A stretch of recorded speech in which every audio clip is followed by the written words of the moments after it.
1960లో పాద్రే పియో గారు ఆరోగ్యం బాగా క్షీణించింది. అయినా కూడా వారి ఆధ్యాత్మిక కార్యకలాపాలను కొనసాగించాలి అనుకున్నారు. సెప్టెంబర్ 22, 1968న పాద్రే పియో గారు పంచగాయాలు స్వీకరించి 50 సంవత్సరాలు పూర్తయ్యాయి. దాని నిమిత్తంగా దివ్య బలి పూజ ఏర్పాటు చేయాలి అనుకున్నారు. ఈ కార్యక్రమానికి పెద్ద సంఖ్యలో ప్రజలు, టీవీ ఛానళ్లు, దినపత్రికలు మరియు పెద్దవారు హాజరయ్యారు.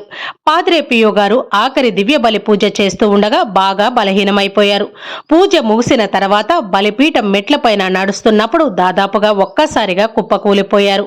సెప్టెంబర్ 23, 1968 తెల్లవారుజామున పియో గారు వారి యొక్క చివరి పాప సంకీర్తనం చేసి ఫ్రాన్సిస్కన్ సభ ప్రమాణాలు చెప్పి చేతిలో జపమాల పట్టుకుని యేసు మరియా అని చెప్పి తెల్లవారుజామున 2:30 ప్రాణాలు విడిచి పరలోక భాగ్యాన్ని పొందుకున్నారు.